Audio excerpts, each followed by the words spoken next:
ಅತ್ಯಾಚಾರಿ ಪ್ರಜ್ವಲ್ ರೇವಣ್ಣ ಸಾಯೋವರೆಗೂ ಜೈಲಿನಲ್ಲೇ ಇರಬೇಕಾದ ಪರಿಸ್ಥಿತಿ ಬಂದಿದೆ. ಜೈಲಿನಲ್ಲಿ ಒಂದು ರಾತ್ರಿ ಕಳೆದಿರುವ ಪ್ರಜ್ವಲ್ ಚಿಂತಾಕ್ರಾಂತರಾಗಿದ್ದಾರೆ. ತಡರಾತ್ರಿಯವರೆಗೂ ನಿದ್ದೆ ಮಾಡಿಲ್ವಂತೆ. ಮತ್ತೊಂದು ಕಡೆ ಮುಂದಿನ ಕಾನೂನು ಹೋರಾಟಕ್ಕೆ ಎಚ್.ಡಿ. ರೇವಣ್ಣ ಸಿದ್ಧತೆ ಮಾಡಿಕೊಳ್ತಾ ಇದ್ದಾರೆ. ಪ್ರಜ್ವಲ್ ಮುಂದಿರುವ ಆಯ್ಕೆಗಳೇನು? ಈ ಬಗ್ಗೆ ಕಂಪ್ಲೀಟ್ ರಿಪೋರ್ಟ್ ಇದೆ, ಬನ್ನಿ ನೋಡೋಣ.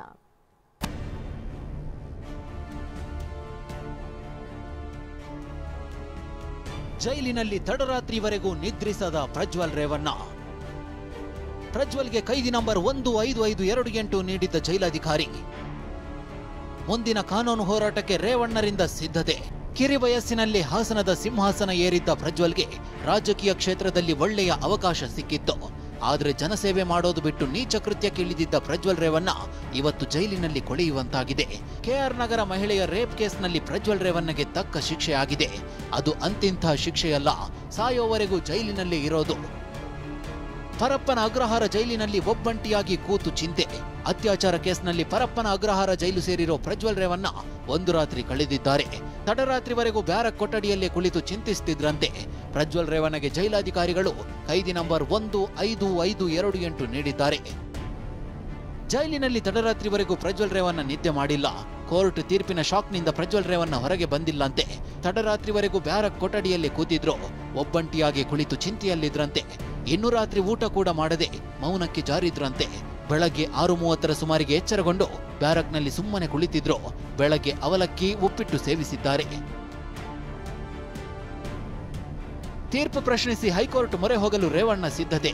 ಪ್ರಜ್ವಲ್ ರೇವಣ್ಣ ವಿರುದ್ಧ ಆದೇಶ ಪ್ರಶ್ನಿಸಿ ಹೈಕೋರ್ಟ್ ಮೊರೆ ಹೋಗಲು ಎಚ್.ಡಿ. ರೇವಣ್ಣ ಸಿದ್ಧತೆ ನಡೆಸಿದ್ದಾರೆ. ಮುಂದಿನ ಕಾನೂನು ಹೋರಾಟಕ್ಕೆ ಪ್ರಜ್ವಲ್ ರೇವಣ್ಣ ಸಿದ್ಧತೆ ಮಾಡಿಕೊಂಡಿದ್ದಾರೆ. ಹೈಕೋರ್ಟ್ಗೆ ಮೇಲ್ಮನವಿ ಸಲ್ಲಿಸೋಕೆ ಅವಕಾಶ ಇದೆ. ಶಿಕ್ಷೆಯನ್ನ ಅಮಾನತಿನಲ್ಲಿರಿಸಿ ಬೇಲ್ ನೀಡುವಂತೆ ಕೋರಬಹುದು. ಜನಪ್ರತಿನಿಧಿಗಳ ವಿಶೇಷ ಕೋರ್ಟ್ ನೀಡಿರೋ ದೋಷಿ ಎಂಬ ತೀರ್ಪಿಗೆ ತಡೆಯಾಜ್ಞೆ ಕೋರುವುದಕ್ಕೂ ಅವಕಾಶವಿದೆ. ಒಂದು ವೇಳೆ ಹೈಕೋರ್ಟ್ನಲ್ಲಿ ರಿಲೀಫ್ ಸಿಗದಿದ್ರೆ ಸುಪ್ರೀಂ ಕೋರ್ಟ್ ಮೊರೆ ಹೋಗೋಕ್ಕೂ ಅವಕಾಶವಿದೆ. ಈ ಬಗ್ಗೆ ಈಗಾಗಲೇ ನುರಿತ ಕಾನೂನು ತಜ್ಞರ ಜೊತೆ ಶಾಸಕ ಎಚ್.ಡಿ. ರೇವಣ್ಣ ಚರ್ಚೆ ಮಾಡಿದ್ದಾರೆ. ಜನಪ್ರತಿನಿಧಿಗಳ ಕೋರ್ಟ್ನಲ್ಲಿ ಹಿನ್ನಡೆ ಹಿನ್ನೆಲೆ ಆಪ್ತರ ಬಳಿ ರೇವಣ್ಣ ಬೇಸರ ವ್ಯಕ್ತಪಡಿಸಿದ್ದಾರಂತೆ. ಯಾವುದೇ ಪ್ರತಿಕ್ರಿಯೆ ಕೊಡದೆ ಎಚ್.ಡಿ. ರೇವಣ್ಣ ಮೌನಕ್ಕೆ ಶರಣು. ತನ್ನ ಮಗ ಜೀವನ ಪರ್ಯಂತ ಜೈಲಿನಲ್ಲಿರಬೇಕಾದ ತೀರ್ಪು ಬಂದಿರೋದ್ರಿಂದ ಎಚ್.ಡಿ. ರೇವಣ್ಣ ಆಘಾತಕ್ಕೆ ಒಳಗಾಗಿದ್ದಾರೆ. ಯಾವುದೇ ಪ್ರತಿಕ್ರಿಯೆ ಕೊಡದೆ ಬೆಂಗಳೂರಿನ ಬಸವನಗುಡಿ ನಿವಾಸದಿಂದ ತೆರಳಿದ್ರು. ಪಾಳು ಬಿದ್ದ ಬಂಗಲೆಯಾಯಿತು ಹಾಸನದ ಸಂಸದರ ನಿವಾಸ. ಇನ್ನು ಹಾಸನದಲ್ಲಿನ ಸಂಸದರ ನಿವಾಸ ಪಾಳು ಬಿದ್ದ ಬಂಗಲೆ ಆಗಿದೆ. ಪ್ರಜ್ವಲ್ ರೇವಣ್ಣ ಸಂಸದರಾಗಿದ್ದಾಗ ಇದೇ ನಿವಾಸದಲ್ಲಿ ವಾಸಿಸುತ್ತಿದ್ರು.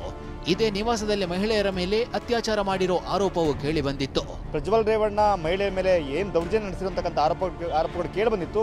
ಆರೋಪಗಳಲ್ಲಿ ಬಹುತೇಕ ಮಹಿಳೆಯರ ಮೇಲೆ ಆತ ತನಗೆ ಮೀಸಲಾಗಿದ್ದಂಥ ಏನು ಸಂಸದರ ನಿವಾಸ ಅಂತೇಳಿ ಹಾಸನ ನಗರದಲ್ಲಿ ಇದ್ದಂಥ ಈ ಒಂದು ಮನೆಯಲ್ಲೇ ದೌರ್ಜನ್ಯ ನಡೆಸಿದಂತಕ್ಕಂಥ ಒಂದು ಆರೋಪ ಕೇಳಿ ಬಂದಿತ್ತು. ಈಗ ಮನೆ ಪರಿಸ್ಥಿತಿ ಹೇಗಿದೆ ಅಂತ ನಾವು ನೋಡೋದಾದ್ರೆ ಕಂಪ್ಲೀಟ್ ಆಗಿ ಒಂದು ರೀತಿ ಪಾಳು ಬಿದ್ದ ಬಂಗದ ರೀತಿಯಾಗಿದೆ. ಒಂದು ಕಾಲದಲ್ಲಿ ಹಲವಾರು ವರ್ಷಗಳ ಕಾಲ JDSನ ಹಲವಾರು ಕಾರ್ಯಚಟುವಟಿಕೆಗೆ ಈ ಒಂದು MP ಹೌಸ್ ಸಾಕ್ಷಿ ಆಗ್ತಾ ಇತ್ತು. ಆದರೆ ಈಗ ನಾವು ನೋಡಿದ್ರೆ ಯಾವಾಗ ಅತ್ಯಾಚಾರ ಆರೋಪ ಪ್ರಕರಣ ಕೇಳಿಬಂತು ಆವಾಗಿಂದನೇ ಒಂದು ಕಂಪ್ಲೀಟ್ ಆಗಿ ಇಡೀ ಮನೆಯನ್ನು ಸೀಸ್ ಮಾಡಲಾಗಿತ್ತು. ಈಗ ಕಂಪ್ಲೀಟ್ ಆಗಿ ಮನೆಯ ಸುತ್ತಮುತ್ತ ಗಿಡಗಂಟಿಗಳು ಎಲ್ಲವೂ ಕೂಡ ಬೆಳ್ಕೊಂಡು ಒಂದು ರೀತಿ ಪಾಳು ಬಿದ್ದ ಬಂಗದ ರೀತಿ ಆಗಿದೆ.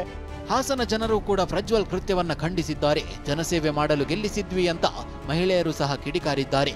ನಿನ್ನೆ ಬಂದಂತ ನ್ಯಾಯದ ಒಂದು ಇದರಲ್ಲಿ ನಾವು ಹೇಳಬೇಕಂದ್ರೆ 100ಕ್ಕೆ 100 ಭಾಗ ನ್ಯಾಯಾಲಯದಿಂದ ಒಂದು ಒಳ್ಳೆಯ ಸಂದೇಶ ಬಂದಿದೆ.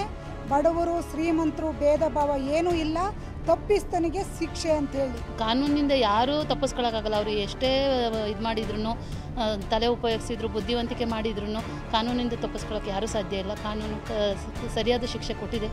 ಅದೇನೇ ಹೇಳಿ, ಪದೇ ಪದೇ ಅತ್ಯಾಚಾರ ಆರೋಪದಲ್ಲಿ ಜೀವನ ಪರ್ಯಂತ ಜೈಲಿನಲ್ಲಿರೋ ಪರಿಸ್ಥಿತಿ ಪ್ರಜ್ವಲ್ ರೇವಣ್ಣಗೆ ಬಂದಿದ್ರೆ ಮತ್ತೊಂದು ಕಡೆ ಶಾಕ್ಗೆ ಒಳಗಾಗಿರೋ ಎಚ್.ಡಿ. ರೇವಣ್ಣ ಕಾನೂನು ಹೋರಾಟಕ್ಕೆ ಸಿದ್ಧತೆ ಮಾಡಿಕೊಳ್ತಿದ್ದಾರೆ.